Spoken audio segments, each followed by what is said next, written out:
Deus quer que você reine. Cristo é a nossa redenção.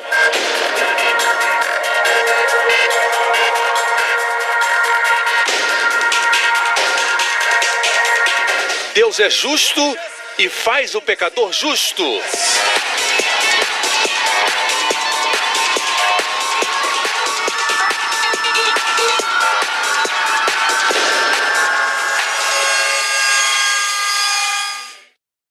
No último programa, o apóstolo Paulo diz em um dos seus sermões, em Atos, arrependei-vos para com Deus e tenham fé para com o Senhor Jesus. Muitas vezes, quando pensamos em arrependimento, pensamos em deixar de fazer algo, mas sem Cristo, as pessoas não têm poder para deixar nada, muito menos se libertar de um vício de muitos anos. Só o Senhor pode fazer isso. Venham, todos vocês que estão cansados e sobrecarregados. O que é isso? Esse cansado não é o cansaço do trabalho. Todos trabalhamos, mas aqui fala de tentar agradar a Deus. Cansados de tentar ser aceitos. Cansados da lei. Ele disse, venham e lhes darei descanso. Venham a mim todos os que estão cansados e sobrecarregados. Ele tem descanso para você. Quando nos aproximamos de Jesus, recebemos descanso para a nossa consciência. Descanso do pecado. Nenhuma palavra foi mais sublime do que as palavras do Senhor Jesus, e nós vemos isso no Sermão da Montanha. Lindas palavras, com tal perfeição, com tal poesia, palavras magníficas que edificam. Hoje com o pastor Joseph Prince.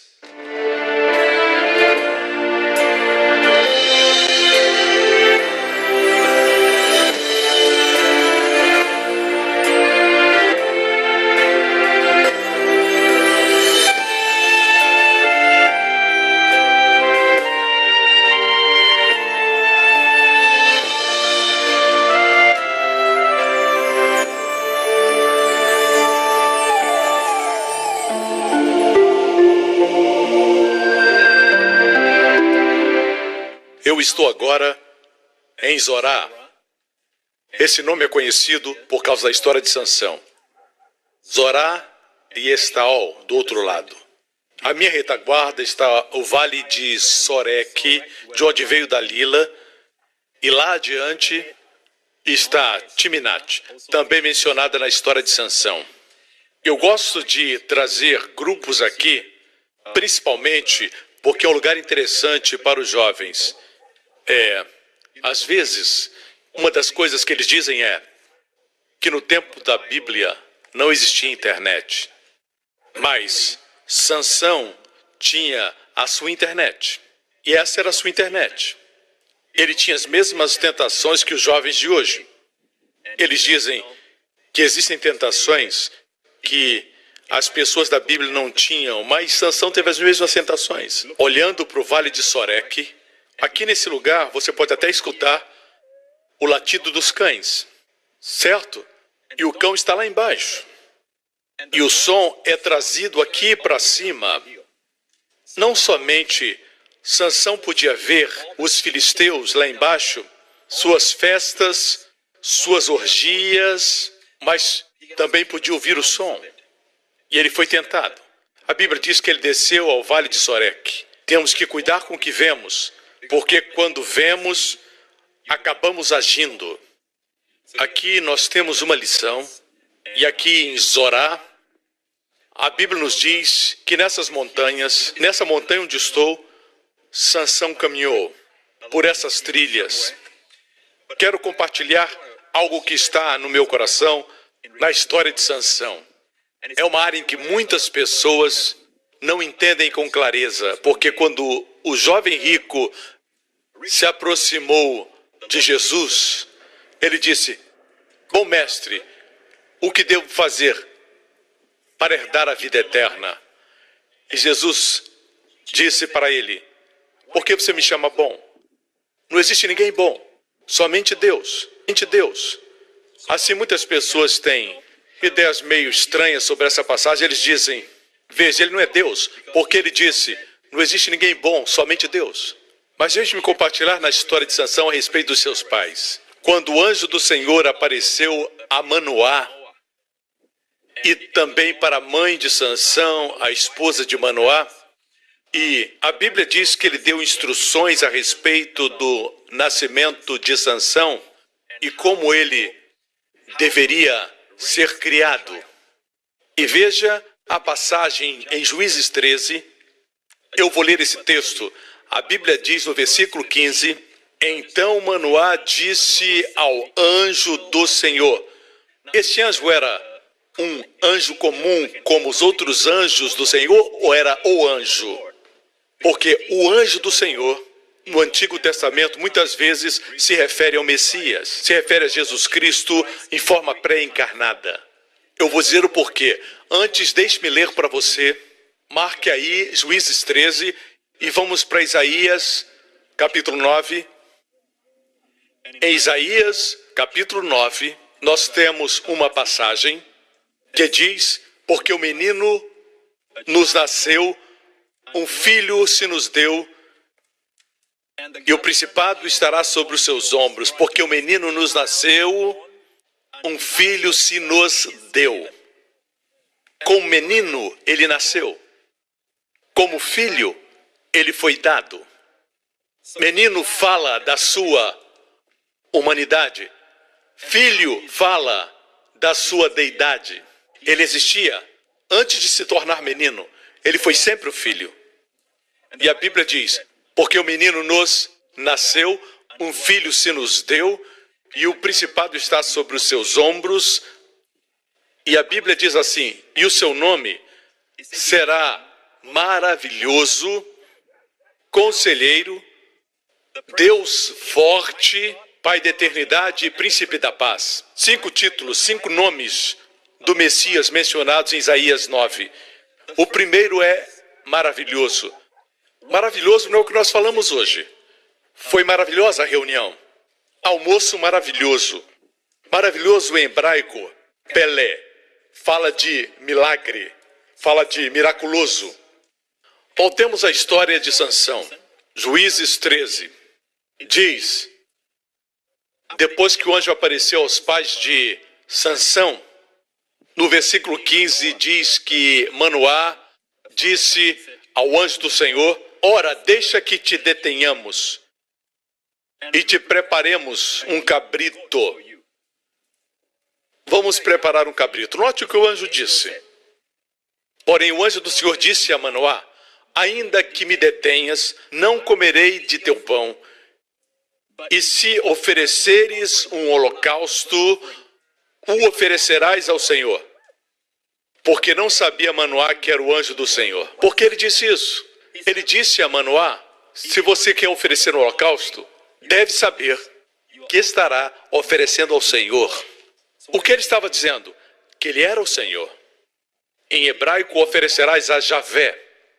Ele disse, eu sou Javé. É o mesmo caso do jovem rico que se aproximou de Jesus.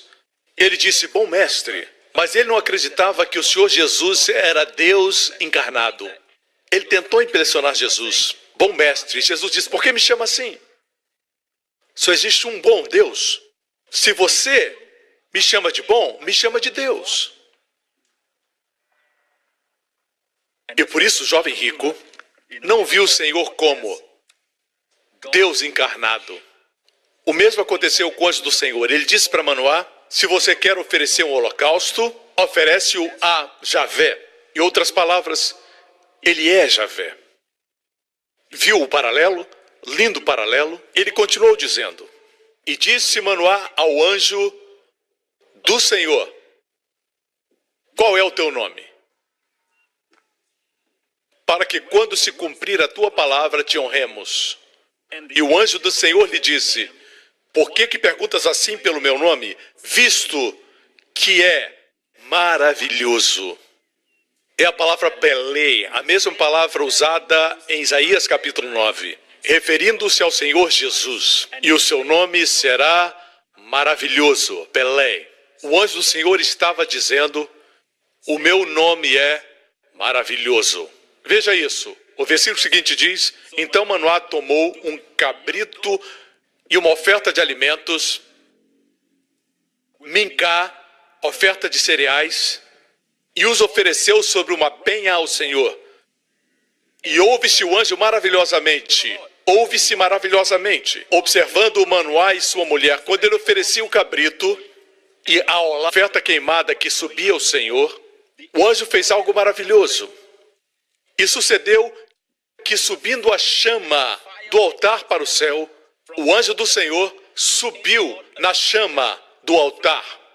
Subiu na chama do altar, o que vendo Manoá e sua mulher caíram em terra com seus rostos. Isso foi o Senhor Jesus em forma pré-encarnada que apareceu vendo a chama subir, mas é ele que atribui valor à oferta. Ele subiu na chama como cheiro agradável, doce fragrância, perfume para as narinas de Deus. Jesus morreu na cruz para ser nossa aulá. Quando nós o recebemos, quando confiamos nele, somos aceitos como suave cheiro para Deus. Quando a oferta sobe, as bênçãos descem. Aleluia! Tudo é por ele. O que estamos oferecendo são nossas obras, nossa performance, nosso esforço humano? Ou estamos oferecendo o seu nome, Yeshua? Quando nós oramos, oferecemos o nome Yeshua, maravilhoso, conselheiro, Deus forte. É esse nome que produz milagres, Pelé, milagres maravilhosos. Aleluia! E a Bíblia continua dizendo em Juízes 13, depois do anjo desaparecer, Manoá disse para sua mulher, certamente nós morreremos porque vimos o Senhor. E a esposa dele disse, se quisesse nos matar, não nos daria instruções sobre o menino? As mulheres são mais sensatas. Mas eu vejo que o marido foi fraco. Eu percebo nele consciência de pecado. Medroso comparado à esposa. Eu acho que foi por isso. Aqui temos uma lição para nós que somos pais. Ele não criou Sansão como um bom pai, porque era medroso e tinha consciência de pecado. No tempo da colheita das uvas, quando as crianças pulavam de alegria sobre as uvas, e Sansão não podia nem mesmo comer as uvas ou chegar perto do vinho. Eu imagino Sansão olhando para toda aquela alegria, toda aquela celebração, as crianças dançando, pisando sobre as uvas, mas ele não podia participar, por causa das instruções que foram dadas aos seus pais. Em horas assim, seu pai deveria estar presente, dizer, Sansão, vamos sair para a floresta, vamos para a mata e vamos caçar. Você é um homem, você não é criança como essas aqui. Ele tinha que dizer algo para que Sansão se sentisse especial. Sempre que encontra um homem tendo problema com a prostituição, pornografia, certo? Normalmente o problema é rejeição. Muitas vezes aqueles que têm problemas com pornografia ou prostituição têm um problema de rejeição. Se a rejeição for tirada, o problema é tirado. Como Sansão sofreu rejeição? Foi o chamado de Deus. O pai devia ter dito para ele, você é especial, você não é como esses meninos, você é especial. Deveria ter mostrado que ele era chamado, e assim também com os nossos filhos. Temos que dizer para os nossos filhos que eles são diferentes do povo do mundo. São especiais. Veja, pedras. Todas essas pedras aqui são pedras comuns. Tem diamantes aqui? Não, diamantes são preciosos. Você é um diamante. Diga isso. Seus amigos falam, vem fazer o que a gente faz. Eles são pedras, mas você é um diamante. Ouse ser diferente. Ouse brilhar. Brilhe como diamante. Você tem o brilho da glória de Deus. Manoá deveria ter dito isso para Sansão, para que se sentisse especial. Mas a chamada de Deus se tornou, baseado na interpretação dele, um motivo para não se alegrar e não celebrar. Ele era diferente dos outros, seus cabelos eram longos, um menino que parecia uma menina, zombado pelos seus amigos. Não é de admirar que tinha problema com a prostituição. se sentia rejeitado. Eu oro para que, como pais, vocês reafirmem seus filhos. É um desafio para eles serem crentes nas escolas públicas, entre seus amigos. Eles querem ser parte daquele grupo, mas diga a razão por que as pedras são baratas é porque podem se encontrar. Mas os diamantes são caros, porque são raros. Você é um diamante. Deus chamou você. Você é especial. Por isso eu digo, reafirme seus filhos. Como o Senhor Jesus, antes de ter realizado qualquer milagre, saindo do Rio Jordão, o Pai disse, você é meu filho amado, e em você eu tenho prazer. E o Senhor Jesus foi para o deserto para ser tentado por 40 dias e 40 noites e voltou no poder do Espírito Santo. Todo filho merece que o Pai lhe diga, você é precioso, você é o meu amado. Me agrado de você. Aí, ele passa pela tentação e sai vitorioso. Espero que tenha abençoado você. Joseph Prince, de Zora, o lugar de Sansão. Desejando que seja um bom pai. E lembre-se, não há ninguém mais maravilhoso do que o Senhor Jesus. Amém.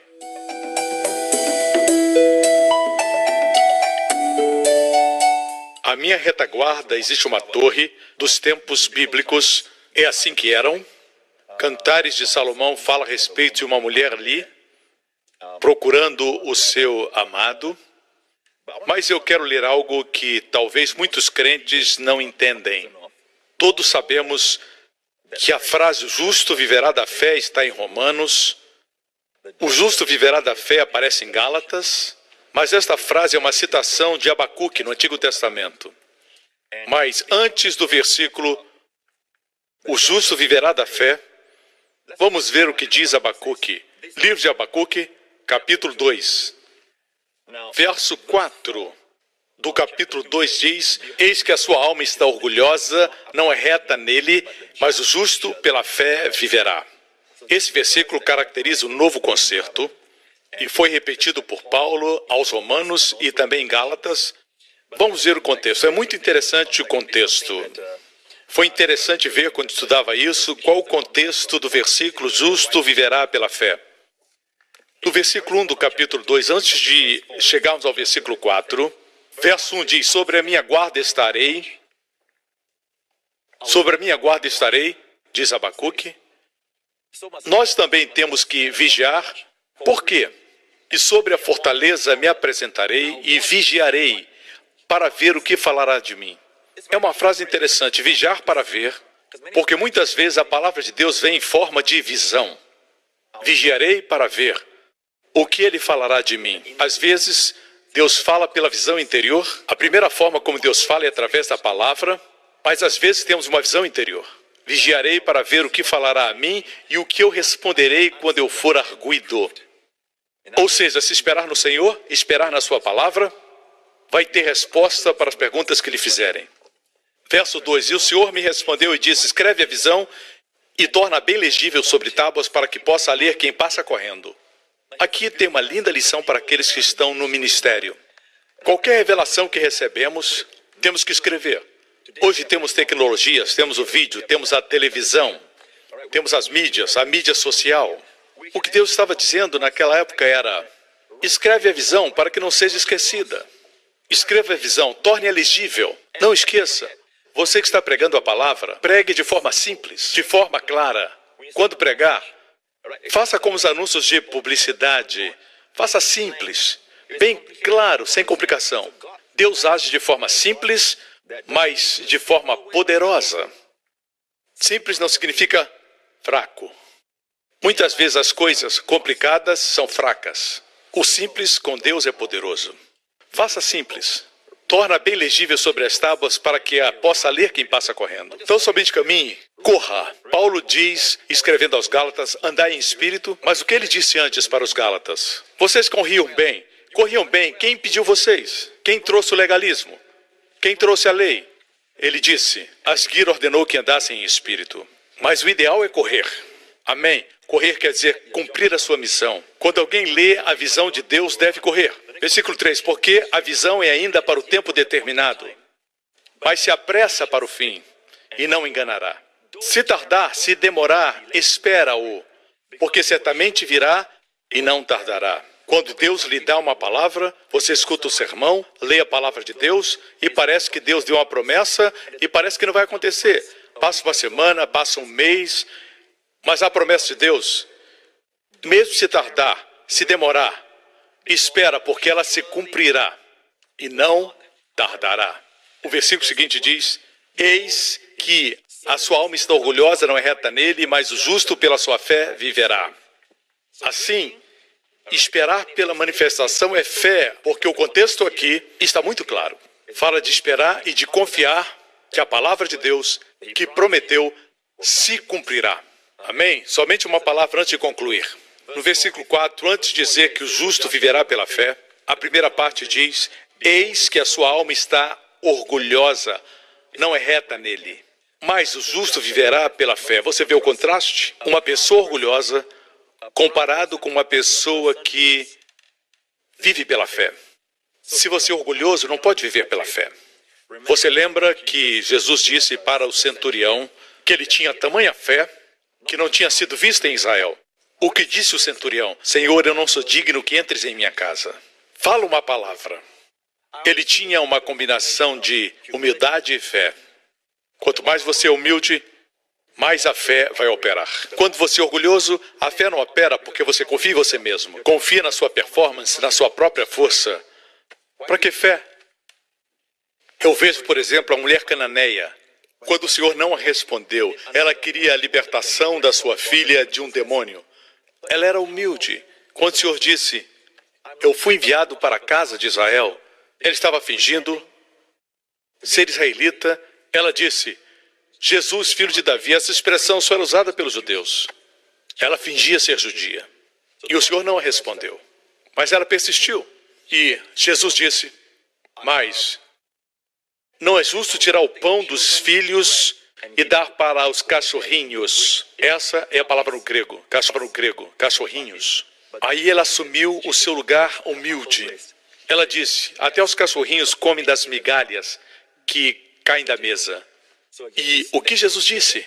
Ó mulher, grande é a tua fé. Ela foi humilde.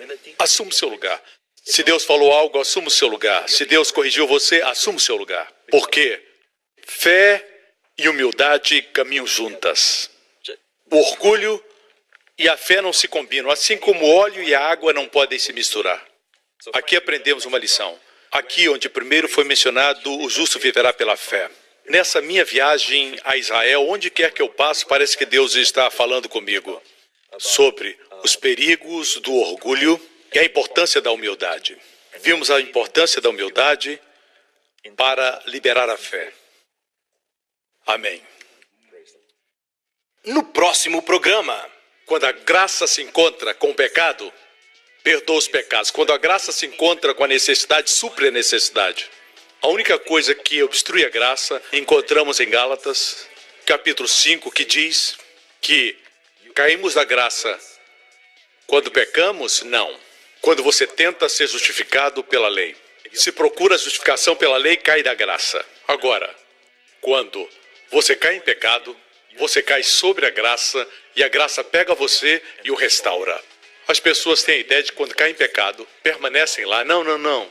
É quando se cai em pecado que se encontra a graça de Deus. E a coisa mais importante é introduzir essa pessoa à graça. E ela se levanta, porque a graça tem o poder de levantar. Quando Cristo vier reinar na terra, o aumento da sua paz e do seu governo não terá fim. Nós pensamos que o céu será tudo. Não, amigo. O seu governo vai continuar crescendo e expandindo. E o aumento da nossa paz vai também continuar crescendo. Dá para você imaginar isso? É incrível. Isso nos maravilha. Nos diz aqui que o governo estará sobre os seus ombros. Onde está o governo da sua vida? Nos seus próprios ombros? Ou nos ombros de Jesus? Os ombros são um lugar de força, um lugar de poder. diz que o governo estará sobre os seus ombros. Eu me lembro do José da Bíblia. O povo veio a ele querendo pão. E ele disse, o que vocês têm para dar? Disseram, vamos comprar o pão. Ele disse, ok, me dê o dinheiro e eu dou o pão. No ano seguinte, eles vieram a ele e disseram, não temos mais dinheiro. E ele disse, o que vocês têm para dar? Disseram, nossos rebanhos. Me dê os rebanhos e eu vou dar o pão. E no ano seguinte, eles vieram outra vez e disseram, queremos pão. E ele disse, o que vocês têm? Eles disseram, só temos nossas casas e possessões. E José disse, me deem as casas e as possessões. E finalmente, no ano seguinte, eles voltaram e disseram, queremos pão. E ele disse, o que vocês têm? Eles disseram, não temos mais nada. Já temos tudo.